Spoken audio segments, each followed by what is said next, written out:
Hey folks, I'm doing a little bit of a fun reading today.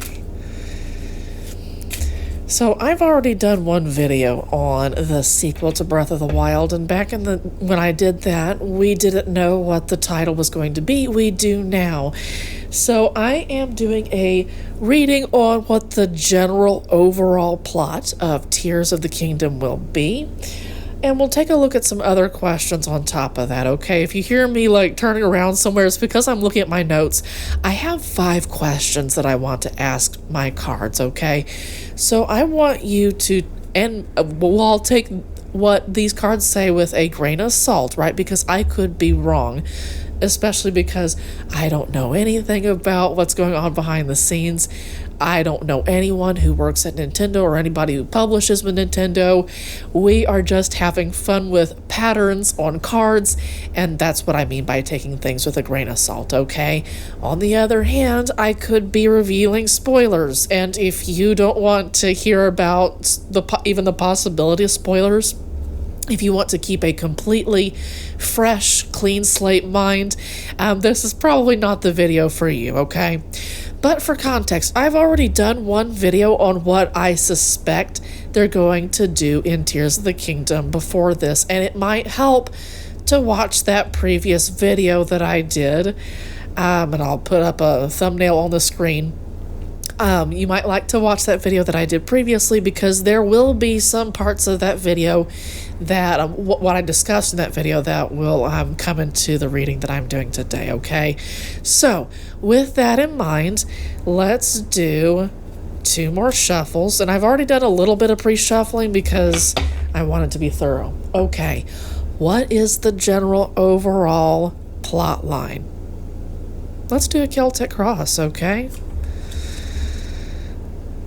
So there's a page of wands here. There's something that hasn't been finished, hasn't been done, and needs to have been done. Nothing can move forward. That's the central theme. Nothing can be done. Oh, I hope it focuses. Focus, please. Okay. So that is the page of wands. Something is unfinished here, and nothing can move forward until it is finished. Zelda has unfinished work. This story is going to be largely about her. You know, something I noticed in the Breath of the Wild, in Breath of the Wild, she and Link were in danger because she was slowing Link down, right? If she had been able to keep up, if she had been able to keep I don't know, there were some things that she wasn't completely of a mature mind at all in Breath of the Wild, right? And I said in the previous video, she still needed Link's help to finish off Ganon. And this is going to be more of about her story and about her growing up into an actual ruler and not just a princess, not just, you know, a childish figure who's doing adultish things. So interesting. This is her teammates falling apart, basically. And you know what leads up to this storyline is that she's going to be separated from the people who help her. She's going to be doing this completely on her own. And that's how she's going to be forced to grow up and how she's going to be forced to break this cycle. So she was able to hold the fort for 100 years. Now, is she able to move and do stuff on her own? Is she able to grow independently of you, the avatar, Link, right? Is she going to be able to grow up independently of the people that she leaned on in Breath of the Wild, right? Like Urbosa, specifically. So this is her future. This is the 3 of Cups, and it's in reverse. Now, that's interesting. Now, this is going to be up to the player. I'm getting that this 3 of Cups situation, okay, I may be wrong. I haven't looked back at the old video as of this recording. It may be that this is a card that showed up in the previous reading, and that was in that one upright. And at first it kind of puzzled me. I was like, who's the Three of Cups, right? So she has a partnership in the future that she could be a part of, but it's going to be up to the player to get her there. And for some players, they're not going to get her to that partnership with Link, like what I described in the video that I did. I think spring, April of this year. I'm not sure. I need to look back. Okay, it's been a minute. But she's not going to get there without the help of the player. There are going to be points where you actively influence what Zelda does. I don't know that you might play Zelda as your avatar. It's not just going to be Link that you play as your avatar. It might be Zelda too. And if you don't do certain things alongside Link or in conjunction with him, I don't know that you're going to have contact with him while you work alongside with him, if that makes any sense. I get that she's going to be they're going to be separate for most of the plot. And there are going to be some points, maybe possibly, that they come together to work together briefly. What you do in those scenarios is going to influence whether or not she comes to this partnership or not. That's interesting, okay? Okay, so past, present, future. What have we got going on top? So Knight of Swords in reverse. Okay, so I said Page of Wands earlier. That's my bad. Page of Swords, Knight of Wands. She's still very much a teenager. I can get that. That's where that teenager energy is from. You might really see her struggle to move forward in this story, as in the wind is out of her sails, right? She doesn't know what to say. She doesn't know how to think as a result of what all happened in Breath of the Wild, for instance. She could be relying on old habits that don't serve her anymore here. And letting go, becoming the Queen of Swords, becoming the King of Swords even, is something that, it's going to be blockaded, if you will, as long as she continues to think as she did when she was a kid in her dad's home, right? In order to grow up, in order to grow into that Queen and King of Swords energy, she's going to need to let go of some old habits. And that might be something that you, as the player, influence, but you may not directly have anything to do with that. You might be working with Link while she's breaking up some old habits that don't serve her anymore, if that makes any sense. It could be that something that you do as Link helps her along that habit breaking. This is going to be about how she thinks of herself as a royal, how she thinks of herself as a ruler, and how she thinks of herself as, a descendant of the goddess Hylia. You might see a completely new version of Zelda that we weren't expecting to see. Now that's interesting. The devil is underneath all of this, and I'm feeling that Ganon is here, or a subsidiary of Ganon, if that makes any sense. But this is her enemy. This is her antagonist, and that's what's going to be forcing all of this along.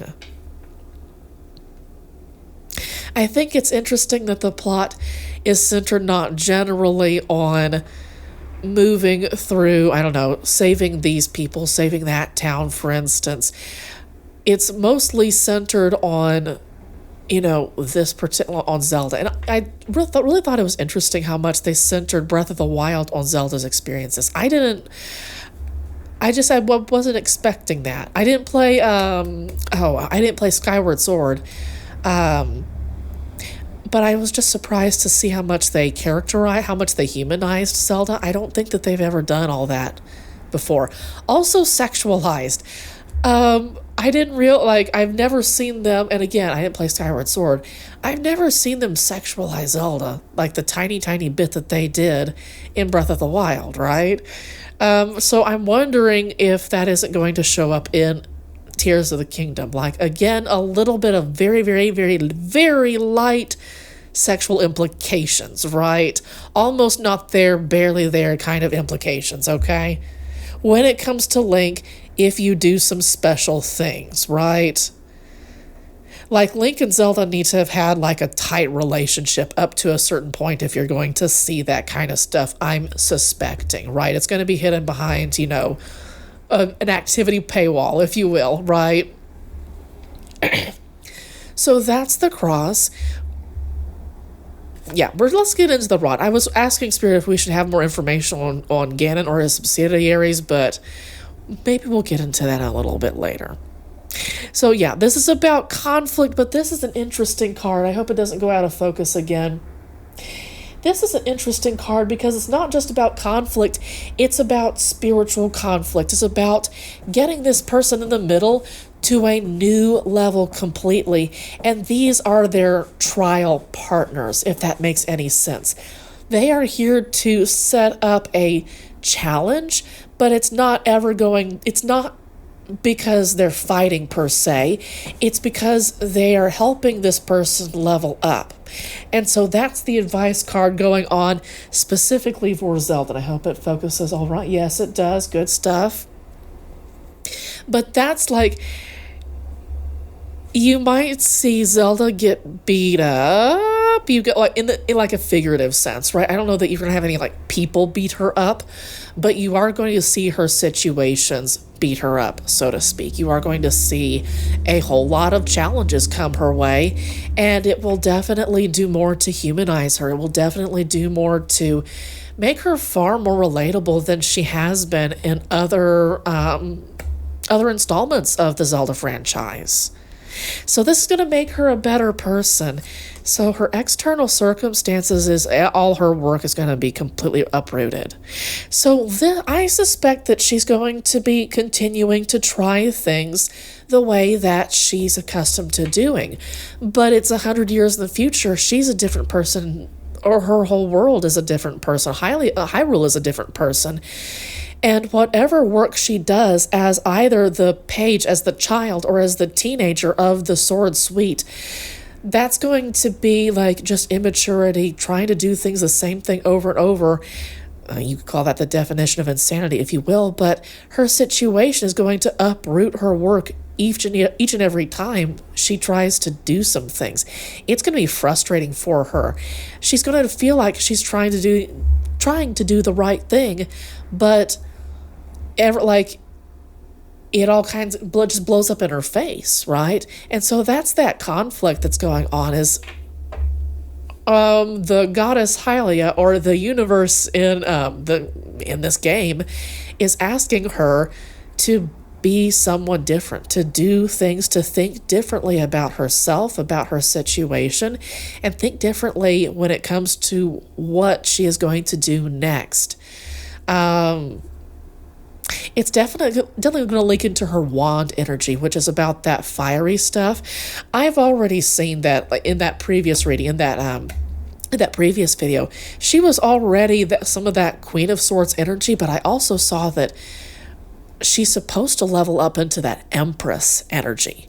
She's supposed to be the Empress of this world by the time the game is done. If she's supposed to finish her challenges and be the highest level person possible, if she does, her reward is that she will be an empress, that she will be the ruler over maybe a specific part of the kingdom, maybe over her dad's old territory, for instance. And she's also going to be starting a family. There is going to be that implication that now she's able to, have a family and that kind of thing. So you can look at that in that previous video if you want. I'm going to continue. Those were her external circumstances. All the things that she thinks she's doing right are actually wrong, and they're going to get uprooted because they want her to change. It's going to be frustrating for her, right? Right over here. Hopes and fears. She is terrified of ending a cycle.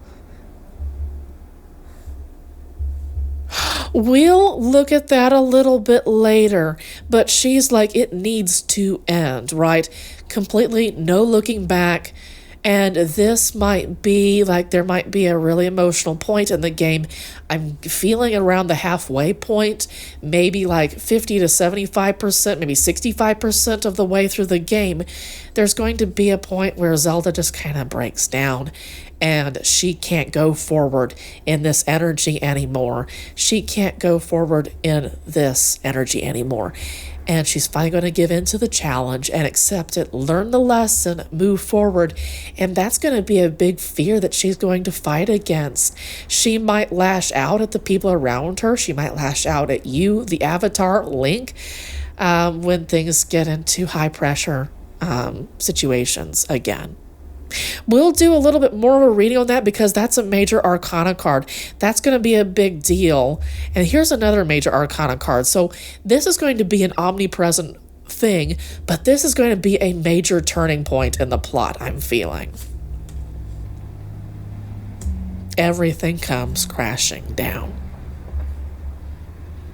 So, if you, the player, cooperate with the game to make Zelda into the best person that she can possibly be, right?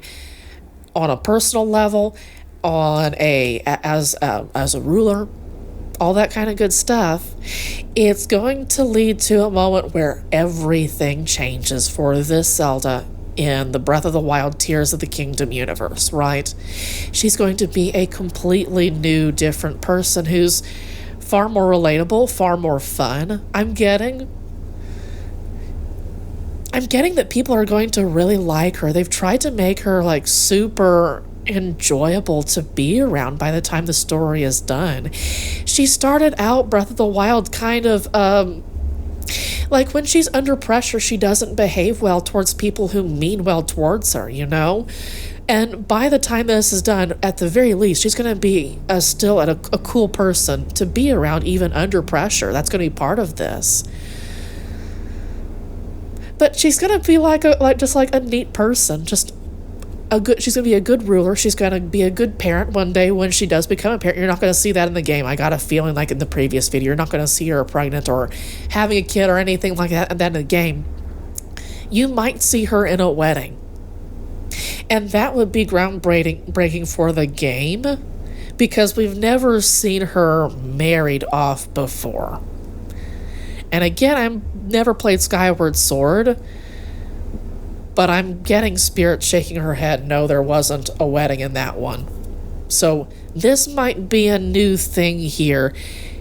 You might see a wedding in this game if you, the player, do all the correct specific things, right? At specific points, at times in the game. There will be points where if you don't do something for Zelda or give her something by a certain time of day or night or on a certain day, you'll miss that opportunity and you'll miss more points that would lead you to this absolutely best quality ending. I do get the feeling that there will be at least 4. Now, there could be 3 or 4 endings, I should say, with this game that a player could arrive to if they make all of the correct choices. 3 are going to be good, 1 will be bad. 1 will be excellent. One out of the 3 will be like excellent, like the best that you could have. We can do a little bit more on the world if you want. Can we shuffle a little bit more?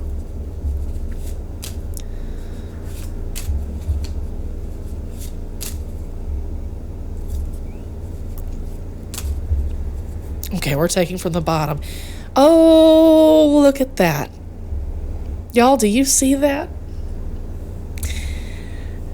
That's the Lovers. Now, in my personal beliefs, the Lovers is about the Emperor and the Empress coming together on one card. This is the absolute perfect union. The Emperor and the Empress are in their upright positions, the absolute perfect versions of themselves, and they come together as the universe has guided them in an absolutely perfect union. It's an ideal to strive for. Now, that's one meaning behind the cards. A very, very, very common traditional old meaning of the lovers is literally what it is a relationship. So this is landing in her hopes and fears. I'm wondering if she isn't very afraid of transitioning into someone who is romantically affectionate towards people, because it's no problem for her to show affection to people whom she loves as friends and as family. That's no problem for her. But I'm getting that, like, she was supposed to have been a more romantic person growing up, and Dad just kind of shut that off because she was supposed to be focused on something else. So it's kind of like that storyline in Wind Waker where the king of Hyrule at that time led his kingdom astray, and that's a spoiler if you will, I'm sorry, but led his kingdom astray out of good intention because he thought he was saving the kingdom. And I'm getting that kind of same thing with this particular king right here, as he was guiding Zelda in a direction when he should have been guiding her in another direction entirely. He should have been guiding her towards Link's area, if that makes any sense. But she's afraid of partnership with somebody. And she's going to be put into a position where she's going to be forced to partner up. Link may be there to challenge her at several points, and that might be kind of that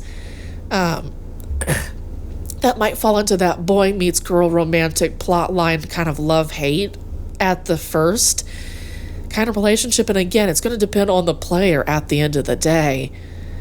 But this is something that she's going to have to work through. And if it's not going to be partnership with your avatar Link, it's going to be with somebody else by the time the story is finished. That's nostalgia. This is somebody that she grew up with. This is going to be the one person who has been with her who has survived, I should say, over 100 years. And that's going to be just one person, that's Link. So this is a kind of a childhood friends, and I know that they didn't grow up together, they weren't children together, but it is that kind of feel like I've known you for longer than I've known anybody else, that kind of feeling.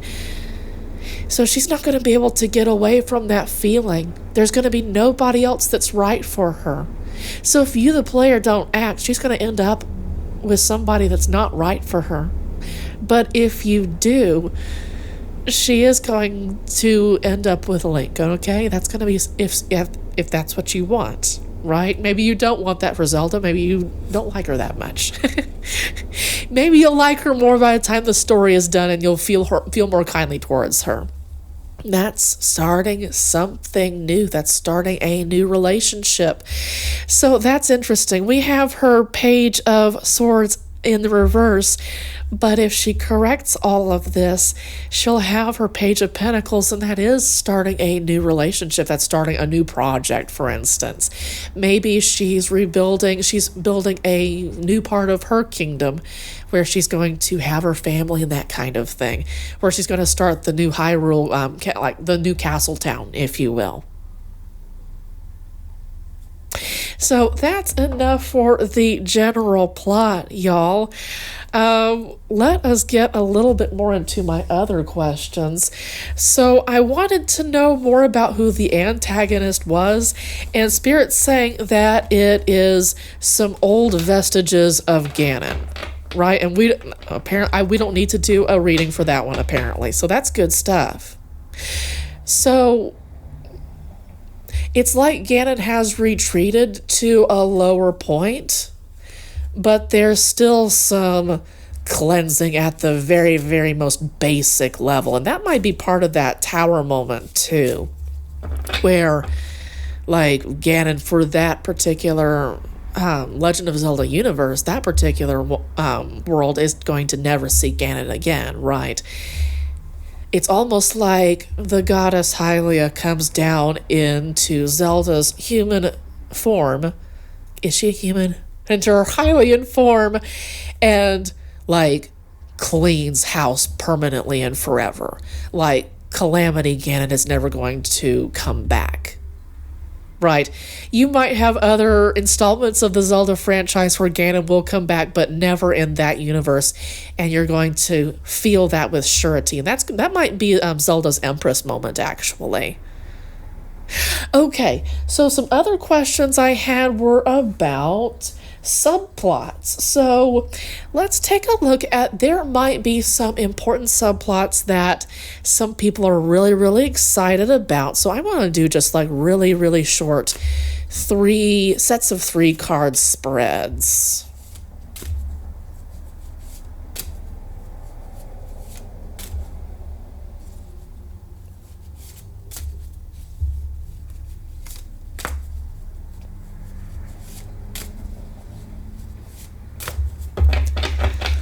Okay, let's talk about one important subplot that some people might actually care about.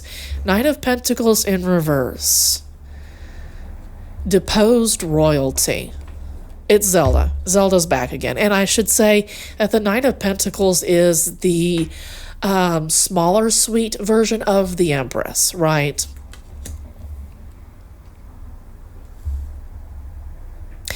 Now, I suspected this was going to happen. People are going to resent Zelda's presence.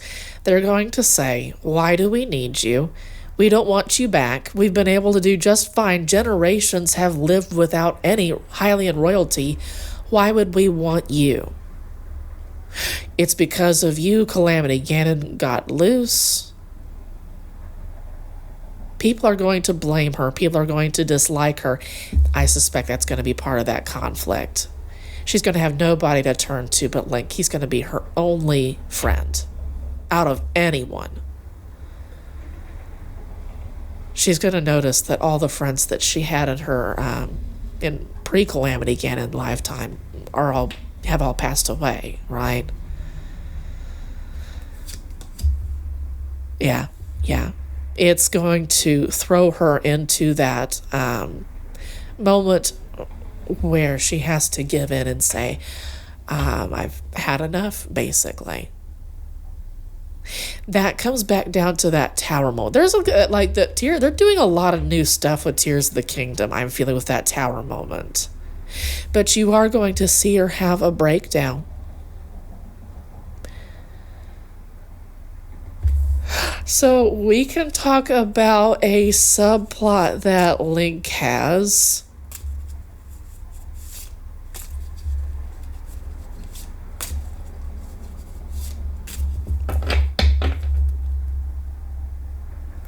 So 4 more.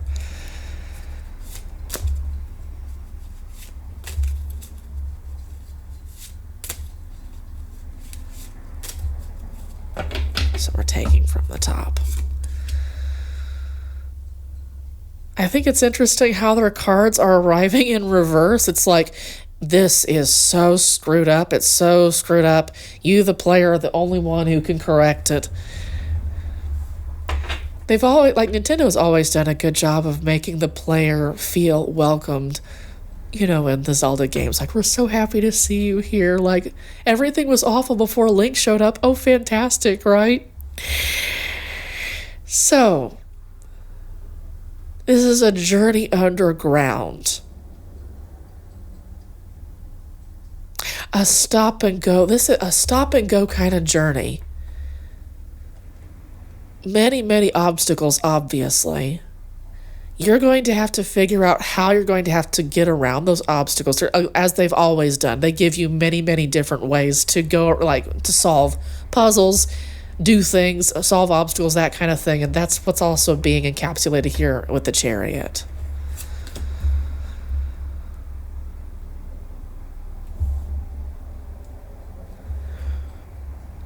So this is going to cause Zelda quite a bit of heartache. And it's like you, Link, are going to be...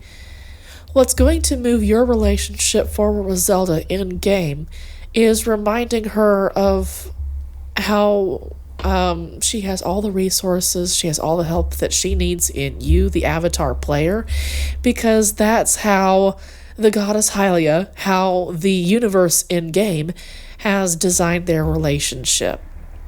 He's going to be a source of comfort for her. In the traditional Rider-Waite-Smith card, there is a building that is lit up, looks warm and inviting, and Link is going to be that kind of shelter for her when she feels like she's exhausted and can't handle anything more. Again, he's going to be the only friend in the world for her. He's going to be a source of comfort for her. You, the player, have the option of being a source of comfort for her, and that's where that Three of Cups comes in. That's about emotion. When she's exhausted emotionally, spiritually, mentally, all that kind of good stuff, you're going to be the person who fuels her up again, fuels her emotionally. And that's ultimately what moves your relationship forward with her. And there are going to be some points where you have no influence at all over what she does. There are going to be points where she has her tower moment. What she's been trying as the Page and the Knight of Swords just falls apart completely. Finally at last, she stopped doing the same thing over and over again. And that's her 11th hour nightmare moment. Your best thing is going to be to stand to the side and watch, right? That's going to be an emotional cutscene, I suspect, for a lot of players. So that's enough on the subplot. And I was wondering if we could get like some sub characters, like some side characters, like a profile on some side characters that are super important to the plot. Now that's interesting. It's just Link and Zelda who matter to the plot.